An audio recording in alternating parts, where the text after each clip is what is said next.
Good afternoon, everyone. Hope everyone is doing well. We're going to do this year a little bit differently than we normally do because of a conflict with an event that's happening at Shirat David. We didn't want to conflict and cause people to just make a decision. We decided that we're going to do it. We're going to pre-record this week's Zera Shimshon for the sake of consistency. So we're going to start with a first offering, Bezrat Hashem, that this week, which is the last two Shabbatot of the year of Elul, as we get closer to Rosh Hashanah, Bezrat Hashem. This we continue to hope and pray, and we uplift our tochen and our lives and our tefillot, so that we start our new year with fresh. As I heard say a nice little idea that Misha ochel b'Shabbat, Misha torech b'Shabbat, the erev Shabbat yochal b'Shabbat, and Elul is the 6th month, and Tishrei is the 7th month. So if we work and toil and make extra effort in the 6th month, which is erev Shabbat, then on Shabbat, which is Rosh Hashanah, and throughout Tishrei, we'll actually really enjoy an amazing year. So Bezrat Hashem, that will be true. And may the tefillot and may the Yeshua, all the people who are listening, see Yeshuot and brachot b'zchut Zera Shimshon. So we're going to start with a short drush 10, drush yud. It's based on the idea that during Parshat Ki Tavo, this week's Parsha, we obviously know that the end of this week's Parsha has what's called a tochacha, one of the two tochachot. One is in the Sefer Dvarim and one is in Sefer Vayikra. And here Moshe describes all the different tragedies and things that will happen when or if we decide to abandon the Torah. And then, but it's also only in stark contrast to what happens, the way Moshe describes the brachot right before the tochacha, or the klalot, if you will. And the contrast, or the back-to-back nature of these brachot versus klalot, or versus tochacha, gives us some sort of interesting idea, kind of framework, and that's really what the Zera Shimshon is going to mention. Zera Shimshon is going to discuss. It kind of brings up a framework of how the Jewish people kind of fought their path overall throughout history, if you actually think about it that way. And you'll see that he mentions that just like the brachot, when we start, we really go, and we can go really high and really be at the top of our game. And then when we come down, we'll see that we get to the lowest depths. And you can read the tochacha to see. And if you really want to make it relevant, you can actually go through some of the tochacha, and you'll see that many of those things we experienced this year and are experiencing this year in Israel and around the world. So if we look at, in order to a little bit more of an introduction to this piece of Torah, the last thing I'd like to say is that this Torah is based on something that's from Sefer Bereshit, and the Zera Shimshon does an amazing job connecting all the different pieces, and I think that's really something that kind of shows the paradigm of, like I said, of the Jewish people, and also very typical of the Zera Shimshon, where he brings something from a different Sefer, or a different part of the Chumash, and connects it, or a different Midrash, and he connects it to something that's going on in this week's Parsha.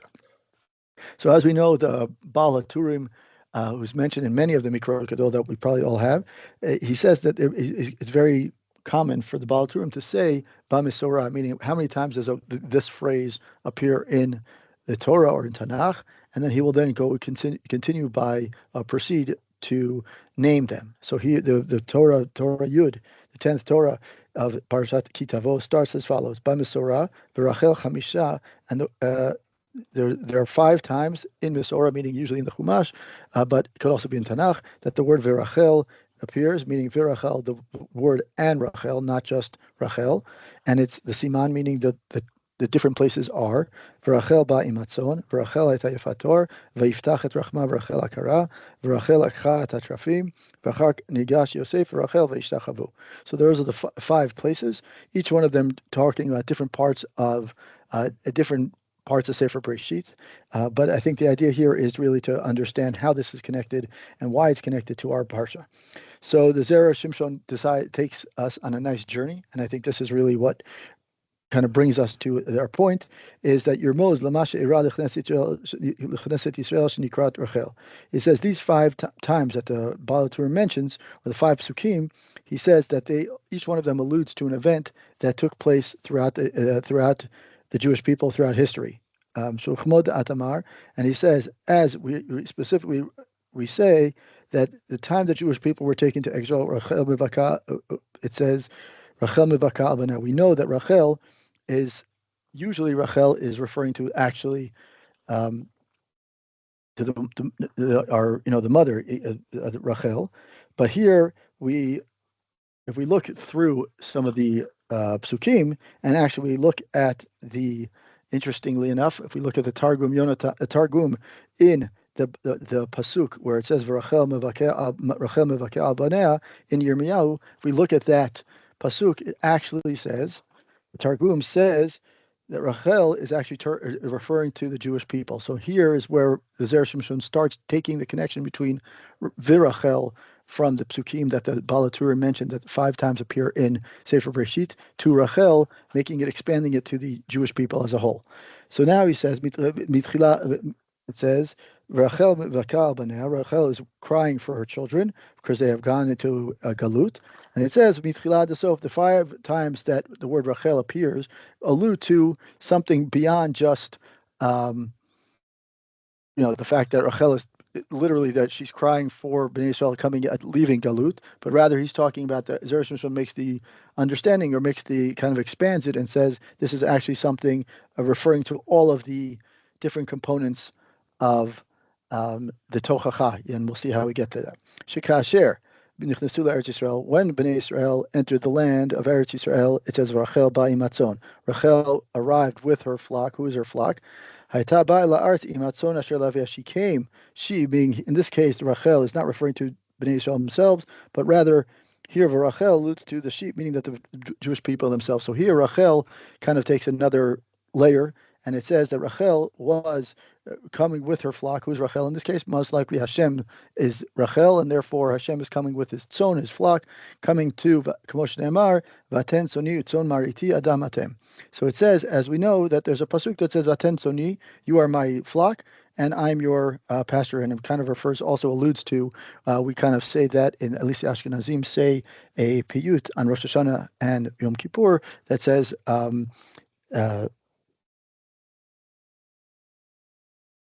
it says it says Anachnu anu rayatecha, right? Anu tzonecha anu ata tzonecha anu tzonecha v'ata rayatenu. That's the part. Excuse me for the delay. Anyway, so we see Kirahi, and the pasuk continues to say that Rachel was a shepherdess, meaning so that what we're saying here is that Hashem brought us into Eretz Yisrael, and Klomar Haitaru'a Otanik B'Meitav. She saw us in the most prosperous land, being Eretz Yisrael. And so the first pasuk, Rachel Ba'imatzon, means or alludes to when Bnei Israel came into Eretz Yisrael, and Hashem was our leader, led our flock. Which then led us to the most beautiful and prosperous time in the Jewish history, which is Va'az Shema Noda B'Sharim. Right after that, the Jewish people became known throughout the world via Lua, via Shabhua, Shabanu Mikdash. Right, once we enter Eretz Yisrael, we become famous and we become well known. And what happens? We build Beit Hamikdash, Shabanu Mikdash, V'Haya Shem Imam L'Shem L'Tifer V'La. Right, and we became Hashem. We became the center of everything, and we became we were known and famous for what we did. So here,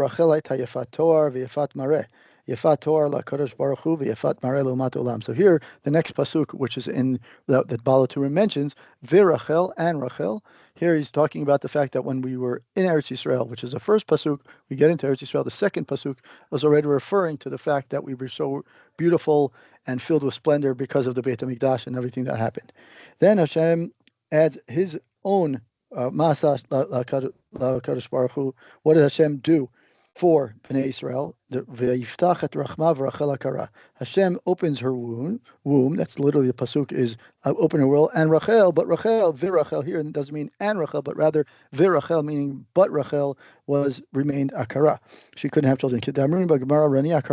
As we know, it says that in the Gemara in Brachot, it says, based on the pasuk in Yeshayahu, which is one of the haftarot. Last week's haftarah, we actually said, Mishum delo yalda rani. A woman should sing because she has not given. A woman should sing not because she is not able to get rani akara. You should be singing. The word rani means to sing. How could someone who's akara, can't give birth, how should she be singing? Why should it would not be a reason to rejoice, but it should be a reason to be sad. Ella, the Gemara in Brachot says, rather because in comparison to Edom, which if we compare the end of the pasuk in Yeshayahu, so this pasuk is in comparison to the Edom. The Bnei Israel Rani Shalo Yalda Banim Leganim. The Jewish people should be singing for she is still considered barren or unable to have children, and that she has not given birth children who are destined for Gehenom, like the people of Edom are. V'afkan Amar Katuv Shepatach Rechem Anachrit Loli Banim Leganim. So here too Hashem opened the womb of Vayiftach et Rachma, meaning her womb. So she opened up her womb for idolaters, for Bnei Avodah Zarah, to give birth to children who are destined for Gehenom. But Rachel akara miloholid banim l'ka'il Gehenom. But Rachel remains barren from giving birth to such children. And then, nevertheless, the glorious state of affairs did not last. Meaning, we're continuing to describe this beautiful journey, and like a slowly inclined journey of success, progress, and growth. And then all of a sudden, Omnam shechatu Yisrael v'avdu avodah zarah. But however, just like we said, the brachot are followed by the klalot. So the brachot are always, if we follow our Torah, when we get into Eretz Yisrael, we continue to be filled with bracha. However, when the Jewish people began to sin in Eretz Yisrael, dahainu v'rachel lakchat trafim, like literally, that's what the pasuk literally means. Rachel took the trafim, meaning she took the idols of her father. So too here, just Bnei Israel, in this case, v'rachel, meaning Bnei Israel, took the trafim, meaning the avodah zarah, the idols. Az nishtaptu b'galut, then they were subject to galut. Vayu avadim, and they would sink to the lowest of the low that became slaves to their captors. And as it says, Kemoshe Katuv, as it says in this week's Tochacha, and that's what really the connection at the end of the day is how all of this fits into this week's parsha is really right here at the last pasuk. It says, Kemoshe Katuv, Vitmakartim Sham Loivecha. Here, Moshe is giving us the Tochacha and says, you will offer yourselves for sale to your enemies and become their slaves. And this is really the end, the last. Rachel Akchat Trafim, meaning Bnei Israel, start being Oved Avodah Zarah. And the next step, what's the last and final step? And the final pasuk that we see the word Virachel, Yosef and Rachel, here referring both to Bnei Israel and people in general, people of Bnei Israel in general, meaning that it implied that the Jewish people were oppressed by other nations, and now they have to bow down to the non-Jews' will. And if I had to conclude and say the zchut of the learning that we do and the zchut of the tshuva that we do during Elul, which should allow us to see the brachot and see the greatness and allow us to see the amazing things that the brachot, and let us see all the fulfillment of the brachot and prevent us from and avoid and the brachot, the mitzvot that we do and the tshuva that we do during this time in the last couple of weeks of Elul. We should be zocheh to see the brachot and come to fulfillment and avoid and eliminate and stop any of the klalot, as it says, tachel shana v'kilotea, tachel shana v'birchotea. We should end the klalot. That's why we start. That's why we do the klalot now before Rosh Hashanah, so that way we can end the year with whatever there's left of this year, and finish it off and start with the brachot. So Bezrat Hashem, we should continue to see the brachot and shuvah and Geula Shlema b'mehira.